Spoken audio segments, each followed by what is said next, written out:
राजेश भाऊ, तुमचं भाषण पाहिलं मी. मला एक सांगा, ह्या आपल्या माणसाला किती आयुष्य असतं हो?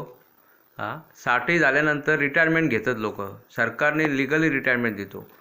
भाऊना वयाच्या 17व्या वर्षापर्यंत सुधा गारेंनी, मधु गारेंनी मदत केली. अजून त्यांनी काय करायला पाहिजे होतं? आणि त्यांनी मग नंतर तुम्ही बोलता का 2.5 वर्षानंतर त्यांनी फारकत घेतली. अपोजिटवाला माणूस जर ताकदवर निघाला, अपोजिटवाला दाबायला लागला आणि तुम्ही तुमची दुखणी काढीत बसला, तर दुसरा माणूस तयार होणारच ना. हां, तुम्ही जे काय भाषण केलं मी सगळं ऐकलं.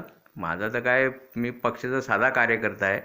काय मी सगळं जवळून पाहिलं आहे. त्या भाऊंना माझ्या गावामध्ये देव मानत होते. हां, आणि भाऊंचा पुतण्या ह्या लेवलला बोलला, मला मोठा झटका बसला. हां, वयानुसार होतं ना. मग भाऊंना जेव्हा वाटत होतं की बाबा आपला आता दिवसाचा आता दिवस कार्य आपलं कमी होत आलं आहे किंवा आपल्याला आता होत नाही, तर तुम्हाला उभं करायचं. तुम्ही का नाही सक्षम राहिलेत? राहिला विषय सुधागारेचा मुलापासून तो व्यापार आहे, जमीन खरेदी विक्री. त्याच्यामध्ये आपलं पोटदुखी काय आहे?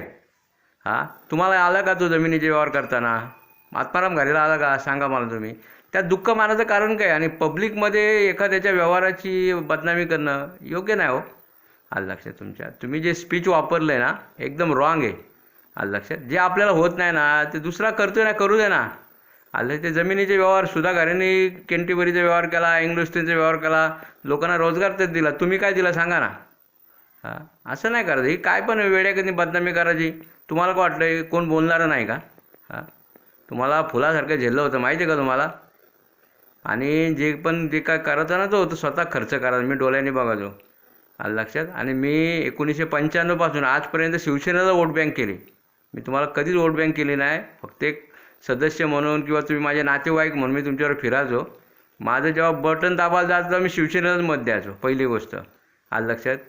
पण तुमचं हे वागणं, तुमचं हे भाषण मी पाहिलं, मला झटकाच बसला. म्हणजे कार्यकर्ता मोठा होऊ नको का? आता भाऊंचा उतार वय झालं तर कोणतरी पाहिजे ना. तुम्ही अगदी एकदम शांत पडला. तुम्ही का नाही उभारी घेतली? पण चुकीचं भाषण आहे तुमचं. तुम्ही पब्लिकमध्ये गैरसमज पसरवता.